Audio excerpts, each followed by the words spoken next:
Hello students, welcome you all to my channel Study with Rachna Verma. Today's worksheet is for ninth class. Subject is science यानी विज्ञान और worksheet number 71 और date है आपकी 23 दिसंबर 2020 और जो टॉपिक है आज का वो है हम बीमार क्यों होते हैं। तो यहाँ पर आपको बताया गया है कि स्वास्थ्य और उसका क्या महत्व है। जब एक स्वस्थ शरीर होगा तो ही उसमें स्वस्थ आपके विचार आएंगे, तभी एक स्वस्थ मन होगा। और स्वस्थ रहना क्यों इतना ज़रूरी है आज हम अपनी वर्कशीट में पढ़ेंगे। आजकल बहुत से स्वस्थ लोग कोरोना वायरस से ग्रसित हो रहे हैं। स्वस्थ मतलब स्वस्थ लोग हैं लेकिन कोरोना वायरस से वो ग्रहित जो है ग्रसित हो रहे हैं। इसका क्या कारण हो सकता है? कोविड-19 के फैलने के दो प्रमुख कारण हैं। कम रोग प्रतिरोधकता एवं लापरवाही, यानी कि जो एक क्षमता होती है शरीर की किसी भी रोग से लड़ने की, तो यानी उसमें वो रोग से लड़ने की जो प्रतिरोधक क्षमता है वो कम है। और दूसरा लापरवाही को मतलब बरतना। लापरवाही कैसे? जैसे मास्क ना पहनना, सैनिटाइज ना करना, अगर आप कहीं से आए हैं तो अपने हाथों का ना धोना, तो ये लापरवाही कहलाती है। विश्व स्वास्थ्य संगठन है WHO के अनुसार किसी व्यक्ति के शारीरिक, मानसिक तथा सामाजिक रूप से अच्छा होने की स्थिति को स्वस्थ कहते हैं। यदि आप शारीरिक रूप से, अपने दिमाग से मतलब आपकी सोच से, और जो है आप कैसा बर्ताव करते हैं समाज में रहकर, उस वो अगर आपका अच्छा होगा तभी आप एक स्वस्थ कहलाएंगे। ऐसा नहीं है कि आपका शरीर ही अच्छा होगा तो ही आप स्वस्थ कहलाएंगे। स्वास्थ्य को ले केवल व्यक्तिगत तौर पर नहीं पाया जा सकता, क्योंकि आसपास की स्थिति और वातावरण पर भी निर्भर करता है। सामुदायिक व्यक्तिगत सफाई करना कोरोना जैसी बीमारी को फैलने से रोकने के लिए एक सामाजिक जिम्मेदारी है। यदि हम सफाई रखेंगे और जो है पालन करेंगे जो हमारे कोरोना वायरस को दूर रख सकता है, जैसे सोशल डिस्टेंसिंग हुआ, मास्क पहनना हुआ, अपने आप को स्वस्थ रखने के लिए मतलब अपनी इम्यूनिटी सिस्टम को स्ट्रॉन्ग रखने के लिए अच्छा भोजन खाना, तो आप जो है इस बीमारी को रोक सकते हैं। और अगर आप इस बीमारी को रोक सकते हैं तो ये सामाजिक तौर से नहीं फैलेगी, क्योंकि ये जो है ह्यूमन से ह्यूमन में ट्रांस जो है ट्रांसमिशन होती है। तो इसलिए अगर आप स्वस्थ रहेंगे तो समाज भी स्वस्थ रहेगा और ये हर इंसान की एक जिम्मेदारी है। चलिए देख लेते हैं। तो यहाँ पर आपका देखिए, यहाँ पर आपके स्वास्थ्य लिखा हुआ है और उसके आगे जो हैं कुछ पॉइंट्स दिए हुए हैं, तो हमें इसे समझना है। तो स्वास्थ्य के लिए जो है, एक मिनट बच्चों। हम्म तो स्वास्थ्य के लिए यहाँ पे कुछ पॉइंट्स दिए हुए हैं, जैसे शारीरिक स्वास्थ्य स्वास्थ्य जो व्यक्ति सक्रिय और रोग मुक्त हो। अगर कोई भी व्यक्ति जो है रोग मुक्त है तो आप उसे जो है शारीरिक स्वास्थ्य कहेंगे। मानसिक स्वास्थ्य किसे कहेंगे? किसी भी प्रकार के मानसिक तनाव, चिंता से युक्त हो। अगर उसका दिमाग जो है बिल्कुल सही विचार रख रहा है, तनाव युक्त है, तनाव मतलब तनाव चिंता से मुक्त है, अगर वो तनाव में नहीं है, कोई चिंता से है, चिंता नहीं है, तो वो मानसिक स्वास्थ्य कहलाएगा। फिर आता है आपका सामाजिक स्वास्थ्य। जब व्यक्ति अपनी आवश्यकताओं को पूरा करने के लिए लोगों से मेलजोल व संवाद कर सके, समाज में रह के अपने व्यवहार से दूसरों के साथ मतलब अपने व्यवहार से दूसरों के साथ मिलजुल के रहना, उनसे आप बातचीत कर सके, तो आप सामाजिक स्वास्थ्य कहलाए। तो ये तीन स्वास्थ्य हैं, मानसिक स्वास्थ्य, शारीरिक स्वास्थ्य और सामाजिक स्वास्थ्य। तो ये स्वास्थ्य की एक परिभाषा है। अब यहाँ देखते हैं स्वास्थ्य और रोग मुक्त होने में अंतर। यहाँ पे अगर आप स्वस्थ कह रहे हैं और रोग मुक्त कह रहे हैं तो इन दोनों में क्या अंतर है? कभी कभी रोग मुक्त होने पर भी कोई व्यक्ति अस्वस्थ हो सकता है, जैसे कि एक अच्छा गायक यदि किसी दिन बीमार नहीं है पर वह ठीक से नहीं गा सकता तो हम उसे अस्वस्थ कह सकते हैं। मतलब यहाँ पे ये समझाया जा रहा है कि कोई भी स्वस्थ व्यक्ति बीमार हो सकता है। अगर मान लो कोई गायक है और वो गा रहा है लेकिन एक दिन उसका गला खराब है या उसकी तबीयत ठीक नहीं है, तो हम कहेंगे भाई वो अस्वस्थ है। अलग अलग व्यक्तियों के लिए स्वास्थ्य का अर्थ भी भिन्न भिन्न होता है। जैसे एक संगीतकार के फेफड़ों में ऑक्सीजन धारण करने की असाधारण क्षमता होती है और एक नर्तक यानी कि जो डांस करते हैं अपने शरीर को अलग अलग कठिन मुद्राओं में खींच सकते हैं, तो उनकी अलग परिभाषा होती है। ये हर किसी के लिए संभव नहीं है, पर हम यह नहीं कह सकते कि अन्य लोग स्वस्थ नहीं हैं। मतलब अगर हम ये कह रहे हैं कि यही स्वस्थ हैं क्योंकि ये जो है ऑक्सीजन को अच्छे से धारण कर लेते हैं, ये अपनी क्षमता दिखा सकते हैं, तो यानी और लोग स्वस्थ नहीं, ऐसा नहीं कह सकते हम। दूसरे शब्दों में, रोग मुक्त होने का अर्थ यह नहीं है कि व्यक्ति स्वस्थ ही है। मतलब अगर आप रोग मुक्त हैं तो इसका मतलब ये नहीं है कि आप वो व्यक्ति स्वस्थ ही है। तो इसके विपरीत एक रोगग्रस्त व्यक्ति अस्वस्थ भी हो सकता है। अगर जो रोग से पीड़ित है तो वो जो है स्वस्थ भी हो सकता है। अब इससे रिलेटेड अभी तो खैर ये भी रह रहे हैं कि अच्छे स्वास्थ्य के लिए कुछ प्रमुख आवश्यकताएं क्या हैं। स्वस्थ एवं संतुलित आहार, सबसे पहले स्वस्थ और आपको एक संतुलित यानी बैलेंस डाइट खानी है। स्वस्थ आहार का सेवन करना है जिसमें आपके पास जो है सब्जी हो, रोटी हो, दाल हो, है ना। व्यक्तिगत एवं सामाजिक स्वच्छता, आपको अपने आप तथा समाज को जो है स्वच्छ रखना है। सक्रिय जीवन शैली, नियमित व्यायाम और स्वस्थ स्वास्थ्य के प्रति जागरूकता।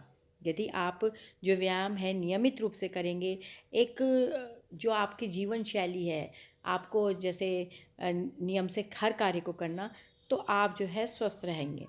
अच्छा शारीरिक और सामाजिक वातावरण, इससे स्वच्छ आसपास, अपनी स्वच्छता, उचित कचरा प्रबंधक और स्वच्छ जल शामिल है। अगर आप शारीरिक और सामाजिक वातावरण को स्वच्छता की बात करते हैं तो अपने आसपास की सफाई रखिए।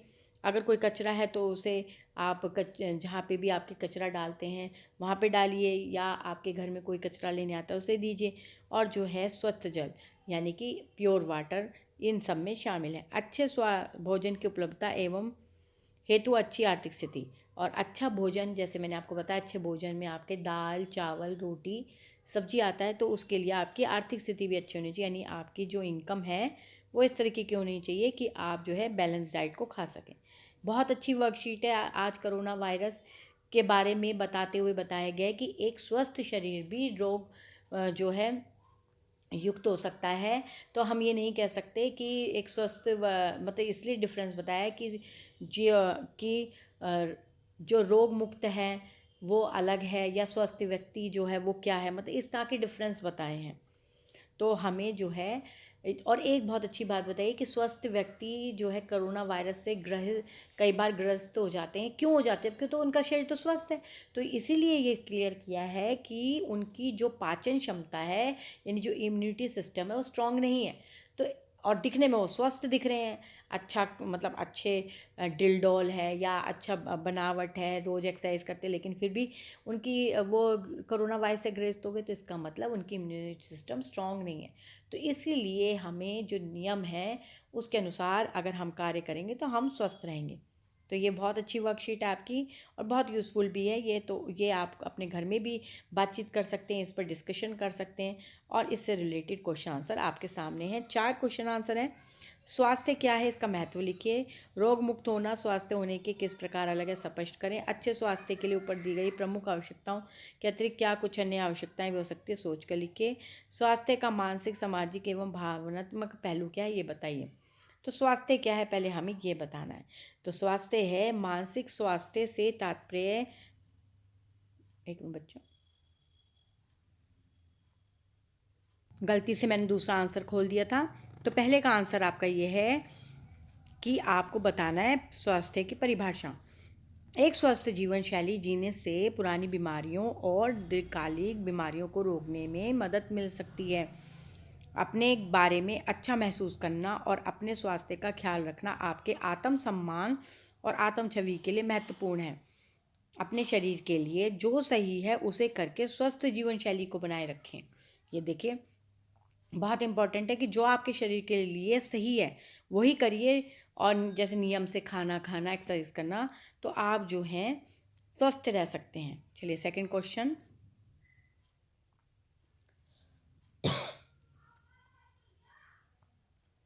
सेकंड है रोग मुक्त होना स्वास्थ्य होने के किस प्रकार जो है अलग है, स्पष्ट करें। तो यह मैंने आपकी वर्कशीट से ही लिया हुआ है कि स्वस्थ और रोग मुक्त होने में अंतर। कभी कभी रोग मुक्त होने पर भी कोई व्यक्ति अस्वस्थ हो सकता है। यानी उसमें कोई रोग नहीं है फिर भी वो अस्वस्थ हो गया। कैसे? जैसे अभी आपको मैंने शुरू में ही बताया, जो आपकी वर्कशीट में भी उदाहरण है कोरोना वायरस से, तो उसी बात से है। जैसे कि एक अच्छा गायक कभी किसी दिन बीमार नहीं है पर वह ठीक से नहीं गा सकता, तो हम उसे अस्वस्थ कह सकते हैं। अलग अलग व्यक्तियों के लिए स्वास्थ्य का अर्थ जो है भिन्न भिन्न होता है। जैसे एक संगीतकार के फेफड़ों में ऑक्सीजन धारण करने की असाधारण क्षमता होती है और वह एक नर्तक अपने शरीर को अलग अलग कठिन मुद्राओं में खींच सकता है। यह हर किसी के लिए संभव नहीं है, पर हम यह नहीं कह सकते कि अन्य जो है लोग स्वस्थ नहीं है। दूसरे शब्दों में रोग मुक्त होने का अर्थ यह नहीं है कि व्यक्ति स्वस्थ ही है, मतलब व्यक्ति स्वस्थ ही है। इसके विपरीत एक रोगग्रस्त व्यक्ति अस्वस्थ भी हो सकता है। तो ये था आपका सेकंड क्वेश्चन का आंसर। अब चलिए थर्ड देख लेते हैं। अच्छे स्वास्थ्य के लिए ऊपर दी गई जो प्रमुख आवश्यकताएं हैं, उनके अतिरिक्त क्या कुछ अन्य आवश्यकताएं हैं वो बतानी है आपने। चलिए देख लेते हैं। तो थर्ड क्वेश्चन है हमारा, अच्छे स्वास्थ्य के लिए ऊपर दी गई प्रमुख आवश्यकताओं के अतिरिक्त क्या कुछ अन्य आवश्यकताएं भी हो सकती हैं, सोच कर लिखिए। तो हमारा जो थर्ड आंसर है वो है, स्वस्थ और सक्रिय जीवन के लिए मनुष्य को उचित एवं पर्याप्त पोषक तत्वों की आवश्यकता होती है। शरीर के आहार संबंधी आवश्यकताओं के तहत पोषक तत्वों की प्राप्ति के लिए अच्छा पोषण या उचित आहार सेवन महत्वपूर्ण है। नियमित शारीरिक गतिविधियों के साथ पर्याप्त, उचित एवं संतुलित आहार जो है अच्छे स्वास्थ्य का आधार है। तो ये हमारा आंसर नंबर थर्ड। अब फोर्थ क्वेश्चन देखते हैं इस वर्कशीट का, और वो लास्ट क्वेश्चन है आपकी इस वर्कशीट का। तो फोर्थ क्वेश्चन है आपका, स्वस्थ और मानसिक, सामाजिक एवं जो भावनात्मक पहलू क्या है आप स्पष्ट कीजिए। तो ये हमारा रहा फोर्थ आंसर। तो फोर्थ आंसर है हमारा, मानसिक स्वास्थ्य से तात्पर्य भावनात्मक, मानसिक तथा सामाजिक संपन्नता है। किसी व्यक्ति का मानसिक स्वास्थ्य यह वह किस प्रकार सोचता है, महसूस करता है या व्यवहार करता है को प्रभावित करता है तथा उसके जीवन के प्रत्येक पहलू पर प्रभाव डालता है। तो मतलब यहाँ पर हमारे मानसिक स्वास्थ्य से तात्पर्य भावनात्मक, मानसिक तथा सामाजिक संपन्नता से है। तो यहाँ पर हमारे लिए क्लियर होता है कि जो है हमारी तीनों चीज़ें जो है स्वस्थ होनी चाहिए। हम किस प्रकार सोच रखते हैं, हमारा सामाजिक व्यवहार क्या है, तो आप जो है ये मतलब मानसिक तथा सामाजिक संपन्नता है किसी, मतलब ये आपके तीनों चीज़ों को क्लियर करता है कि हम समाज में किस तरह से दूसरों से व्यवहार करते हैं। तो ये आपकी सामाजिक जो है संपन्नता को भी बताता है। तो ये था आपका फोर्थ आंसर और इस वर्कशीट का लास्ट आंसर। और आपकी वर्कशीट बहुत आज की बहुत ही अच्छी है, जो हमें बताती है कि हमें अपना कैसे इम्यून सिस्टम और अपनी जीवन शैली को कैसे अच्छे से बनाना है। तो बच्चों, आज की वर्कशीट आप ज़्यादा से ज़्यादा शेयर कीजिए और इस बारे में डिस्कस कीजिए। And thank you so much for watching.